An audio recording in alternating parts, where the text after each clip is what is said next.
Hey guys, welcome to Driving Tamizha. இன்னைக்கு என்ன பார்க்க போறோம் அப்படினா நம்மளுடைய சப்ஸ்கிரைபர் கீழ கமெண்ட் பண்ணியிருந்தாரு சில டவுட்ஸ்லாம் கேட்டு. ஸோ வீக்லி ஒரு 2 or 3 டைம்ஸ் நம்ம சப்ஸ்கிரைபர் கேட்குற டவுட்ஸுக்கு ரீப்ளை பண்ணுற விதத்தில் வீடியோஸ் வந்துகிட்டே இருக்கும். ஸோ கமெண்ட் செக்ஷன் வாங்க பார்க்கலாம்.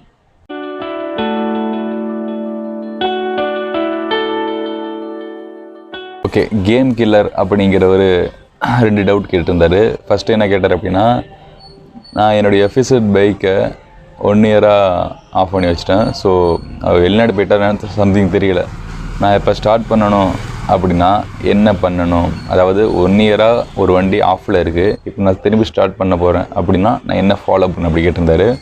ஸோ சிம்பிளான விஷயந்தான், நீங்கள் வண்டியை விடுறப்ப எந்த கண்டிஷனில் விட்டீங்க அப்படி தெரிஞ்சால் தான் இப்போ நீங்கள் அந்த வண்டியை எப்படி ஸ்டார்ட் பண்ணலாம் சொல்ல முடியும். உதாரணத்துக்கு நீங்கள் உங்களுடைய வண்டியை அதை பார்க்குற எல்லோரும் தான் விட்டுட்டு உங்கள் வீட்டில் விட்டுட்டு ஃபாரின் போகிறீங்க, ஒரு வருஷமோ 1.5 வருஷமோ உங்கள் பைக்கில் கையை வைக்கல, விட்டுட்டு ஃபாரின் போகிறீங்க அப்படின்னா எப்படி வண்டியை விட்டுட்டு போகணும் அப்படின்னு முறையான ப்ரொசீஜர் சொல்கிறேன், அதை ஃபாலோ பண்ணிக்கோங்க. ஃபஸ்ட்டு பைக்கில் பெட்ரோல் சுத்தமாக இருக்கவே கூடாது, ட்ரை ஆக்கிடணும். எப்படிப்பா ட்ரை ஆக்கிறது கேட்டிங்கன்னா, நல்லா ஓட்டுங்க, பெட்ரோல் அடிக்கும்ல, அடிக்கிற அளவுக்கு நல்லா ஓட்டுங்க. ஓட்டிட்டு வண்டியில் கரெக்டாக நம்ம நேரம் பார்த்து நல்லா பசுன்னு போவீங்க.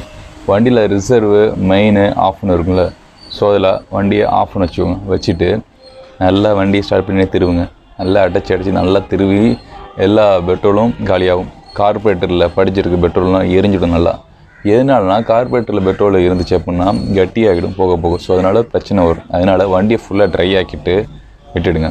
அடுத்தது பேட்டரியை கழட்டிடுங்க. ஓகே, உங்கள் வண்டியோட பேட்டரியை கழட்டிட்டு இந்த டெர்மினலில் டேப்பை போட்டு சுற்றிடுங்க.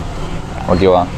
அதுக்கப்புறமா உங்களுடைய அந்த வண்டியில் அந்த இரும்புலாம் இருக்குல்ல, அதெல்லாம் ரஸ்ட் ஆகாமல் துரு பிடிக்காமல் இருக்க கிரீஸ் தடவி வச்சுக்கோங்க, ஆயில் தடவிட்டு. ஸோ இந்த 3ஐயும் ஃபாலோ பண்ணிட்டு போங்க.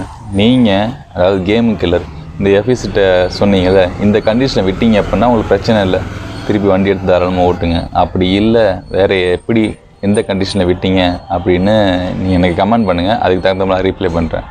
எல்லாருக்கும் இதான் ப்ரொசீஜர். நான் சொன்ன இந்த 3 இதையும் ஃபாலோ பண்ணிவிட்டு வண்டியை போட்டு வெளிநாடு போகலாம். ஓகேவா? இது ஒன்று கேட்டது. இன்னொரு கேள்வி என்ன கேட்டிருந்தார் அப்படின்னா, நம்மளுடைய வண்டியில் என்ன பிரச்சனை இருக்குது அப்படின்னு எப்படி கண்டுபிடிக்கிறது கேட்டது. சிம்பிளான விஷயம்னா, உங்கள் பைக்கில் என்னென்ன பிரச்சனை இருக்குது அப்படின்னு நம்மளுடைய சைலன்சரில் இருந்து வர புகை வச்சே கண்டுபிடிச்சிடலாம். அதாவது நம்மளுடைய சைலன்சரில் ஒயிட் ஸ்மோக்கு வந்துச்சு அப்படின்னா என்ன பிரச்சனை அப்படின்னா இன்ஜினில் ஏதோ பிரச்சனை இருக்குது. ஸோ அதை நம்ம பார்க்கணும் அப்படின்னு அர்த்தம். ஓகேவா? அதே போல் அந்த சைலன்ஸ்லேருந்து கருப்பு புகை பிளாக் ஸ்மோக் வந்துச்சு அப்படின்னா நம்மளுடைய கார்பரேட்டரில் ஏதோ பிரச்சனை, ஸ்பார்க் பிளக்கில் கறி பிடிச்சிருக்கு அப்படிங்கிற விஷயத்தில் வந்துட்டு காட்டுது. ஸோ இதெல்லாம் நம்ம செக் பண்ணி பார்த்துக்கணும்.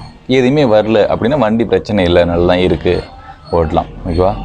இந்த டிப்ஸ் உங்களுக்கு போதுமான ஒரு விஷயத்தை கொடுத்துருக்கும் அப்படின்னு நம்புகிறேன்.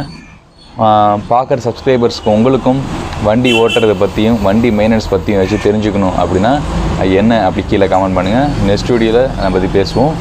பைக்கு ஓட்டுறது அப்புறம் பைக்கு பற்றின மெக்கானிக்ஸ் மெயின்டெனன்ஸ்லாம் நம்ம ஒரு சேனலில் பார்க்கலாம். அதுக்கு சப்ஸ்கிரைப் பண்ணிக்கோங்க மறக்காமல். நாளைக்கு கார் அண்டு டிராக்டர் ஷூட்டிங் எடுக்க போகிறேன் ஃப்ரெண்டு வீட்டில். ஸோ அது இன்னும் கூடிய சீக்கிரத்தில் எடிட் பண்ணி நான் அப்லோட் பண்ணுறேன். ஓகேவா? தொடர்ந்து நம்மளோட சேனலில் கனெக்டிங்லேயே இருங்க. தென் வந்து சொல்லப்போனால் நான் 8 போகிற வீடியோ போட்டிருந்தேன். ஸோ அது வந்துட்டு ஜஸ்ட் ஒரு ப்ராக்டிஸ் மோடு தான். நான் எப்படி முறையாக 8 போடணும் அப்படின்னு நம்ம கையெல்லாம் காட்டணும். ஓகேவா?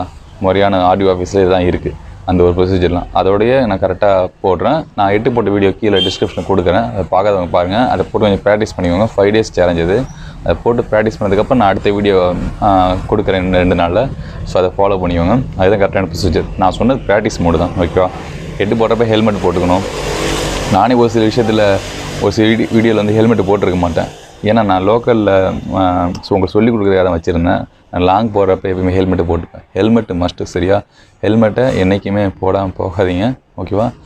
இப்போ ரீசெண்டாக சொல்ல போனால் மாஸ்க்கு கூட போட மாட்டுறாங்க யாரும், நம்மளுக்காக தான் சொல்கிறாங்க எல்லாம். ஸோ ஜஸ்ட்டு அதெல்லாம் வியர் பண்ணுங்கள். ஓகேவா? சேஃபாக இருங்க. அடுத்த வீடியோவில் நிறைய விஷயங்களை பார்க்க ஆரம்பிப்போம். உங்களுக்கு ஏதாச்சும் டவுட்ஸ் இருந்துச்சுன்னா கீழே கமெண்ட் பண்ணுங்கள். ஓகே, பாய்.